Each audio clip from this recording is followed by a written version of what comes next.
अस्सलाम वालेकुम एवरीवन, मेरा नाम मुस्तफ़ा है and I am a lawyer. इस वीडियो में हम लोग डिस्कस करने वाले हैं डकी भाई को, जिनको सादुर रहमान के नाम से भी जाना जाता है और वो एक मशहूर यूट्यूबर है। इस वीडियो में हम लोग सिर्फ एक यूट्यूबर को डिस्कस नहीं करेंगे। In this video we will be discussing about the jails, the police station and at the same time जो सबसे इम्पोर्टेंट चीज़ है, हम लोग इस वीडियो में लीगल लूप होल्स को भी डिस्कस करने वाले हैं जो उनके केस में है। तो ये स्टोरी स्टार्ट होती है पूरी 16 अगस्त को 2025, जब डकी भाई और सादुर रहमान जा रहे थे पाकिस्तान से मलेशिया।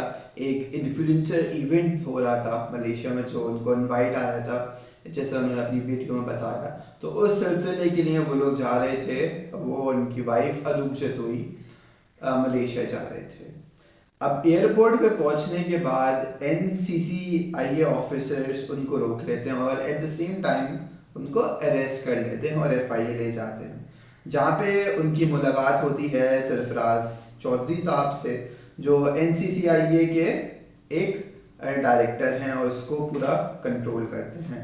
आपने काफ़ी दफ़ा उन लोगों को सोशल मीडिया पे भी देखा होगा और पॉडकास्ट में भी देखा होगा। और अपनी वीडियो में डकी भाई अपना पूरा एक्सपीरियंस बताते हैं कि किस तरीके से उनको अरेस्ट किया गया, किस तरीके से सरफराज चौधरी ने और बाकी जो ऑफिसर से उस बॉडी में उन्होंने उसको किस तरीके से मारा, तशद्दुद किया, फिजिकल टॉर्चर किया, मेंटल टॉर्चर किया, जिसके हम लोग अगेंस्ट ऐसा कि नहीं होना चाहिए। एट द सेम टाइम उन्होंने अपनी वीडियो में ये भी मेंशन किया कि उनकी वाइफ से और उनसे 60 लाख रुपीस की डिमांड की गई थी, 60 lakh of bribe money. 60 lakh रुपए अगर वो लोग देंगे तो ही उनके वाइफ के अगेंस्ट एफआईआर लॉन्च नहीं की जाएगी और उनको अरेस्ट नहीं किया जाएगा। और ये बात मैं आपको बता दूं कि ये एक बड़ी नॉर्मल प्रैक्टिस है। ये तो कुछ चीज़ें मीडिया पे हाईलाइट हो जाती हैं तो हम लोगों को लगता है कि शायद ये फर्स्ट टाइम हो रहा हो। तो बीइंग अ लॉयर मैं इस बात से अग्री करता हूँ। ये जो प्रैक्टिसेस हैं कि हम पैसे दे दें आप हमें, हम आपके अगेंस्ट एफआईआर लॉन्च नहीं करेंगे, तो ये बड़ी एक नॉर्मल प्रैक्टिस है, ये होता रहता है सैडली। बट कुछ केसेस ही होते हैं जिन पे ये हाईलाइट होता है मीडिया पे, और ये केस उनमें से एक केस है। और फिर हमें coming back to the case, हमें ये भी बताया गया बाय डकी भाई कि उनसे 3,26,000 यूएसडी की जो अमाउंट थी वो उनसे ले ली गई थी। और किसने ली? वो थे आईओ साहब, इस केस के शोहेब रियाज, जिनका मैं आगे चल के इस वीडियो में जिक्र भी करूँगा। वो कहते हैं शोएब रियाज जो आईओ थे कि आपको हमारा जो मैटर है ये सॉल्व नहीं करवाना क्या? डकी भाई को कहते हैं अगर सॉल्व करवाना है आप पैसे दें और ये मैटर सॉल्व करें और आगे बढ़ें। तो मेन कंसर्न अब सोशल मीडिया पे ये उठ रहा है कि डकी भाई जैसा एक फेमस बंदा, अगर उसके साथ ये सारी चीजें हो रही हैं, so what about the normal people जिनके पास कोई पावरफुल कनेक्शंस नहीं होते, जिनके पास ताल्लुकात नहीं होते, उनके पास क्या होता होगा? उनके साथ और बुरा सलूक होता होगा, टॉर्चर किया जाता होगा उनको।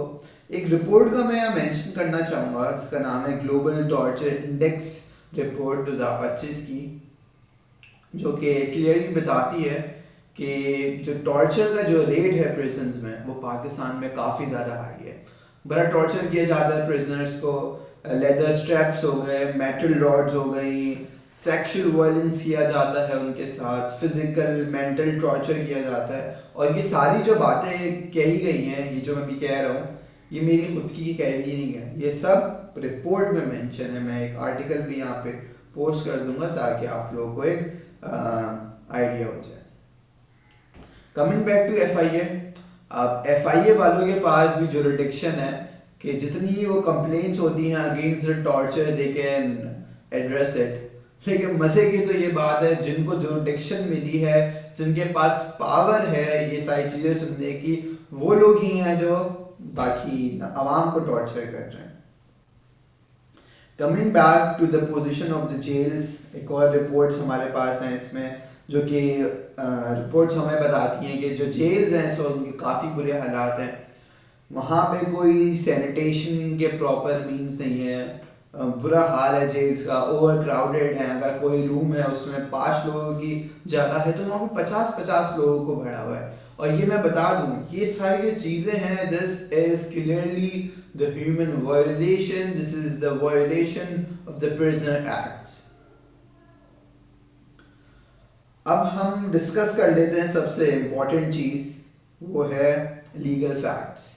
लीगल इश्यूज क्या हैं इस केस में। अभी रिसेंटली एनसीसीआईए के 6 ऑफिसर्स को भी अरेस्ट कर दिया गया है, और एफआईआर जो लॉन्च की है अरूप जतोई ने, वो मैंने अभी पढ़ रहा था, उसमें मेजर जो मुझे लूप होल्स नज़र आए, सबसे इम्पोर्टेंट लूप होल है जो मैं हाईलाइट करना चाहूँगा अभी, वो ये है कि सरफराज चौधरी, जिसका जिक्र डकी भाई ने अपनी पूरी वीडियो में किया, डकी भाई ने अक्यूज बनाया सरफराज चौधरी को, जो डायरेक्टर हैं, जो हेड है, लीड कर रहे थे उस केस को, उनको अक्यूज बनाया। और अरूप जतोई ने जब एफआईआर लॉन्च की तो उस एफआईआर में सरफराज चौधरी का नाम ही नहीं है। सब पूरी एफआईआर मैंने पढ़ी, लेकिन उस एफआईआर में सरफराज चौधरी का नाम नहीं था। सिर्फ एक का नाम था जिनको उन्होंने अक्यूज डिक्लेयर किया है, वो हैं शोएब रियाज, जो आईयूएस केस के। फिर टूल प्लाजा का जिक्र था उस एफआईआर में, जिसमें 60 लाख रुपए उन लोगों ने उनको दिए थे। अच्छा, एक और मजे की बात, ये जो एफआईआर जब लॉन्च की गई तो इसकी इन्वेस्टिगेशन जो थी वो 20 मिनट में कंप्लीट हो गई, जो कि बड़ी हैरानकुन बात है। ये जो सारी चीज़ें टकी भाई के साथ हुई, टॉर्चर हुआ, बुरा सलूक हुआ जेल में, ये जो चीज़ें हैं गलत है, ठीक है, ये हमारे ह्यूमन राइट्स की वायलेशन है। मैं खुद भी एक लॉयर हूँ एंड मैं अथॉरिटी से रिक्वेस्ट करूँगा कि इन चीज़ों पे स्ट्रिक्ट एक्शन लिया जाए। हमारे जुडिशरी को स्ट्रॉन्ग होना चाहिए, the judiciary should be independent, judiciary should never be influenced by third party. एक स्ट्रॉन्ग बॉडी होनी चाहिए जुडिशरी की, और इसमें बार एसोसिएशन का बहुत बड़ा रोल है।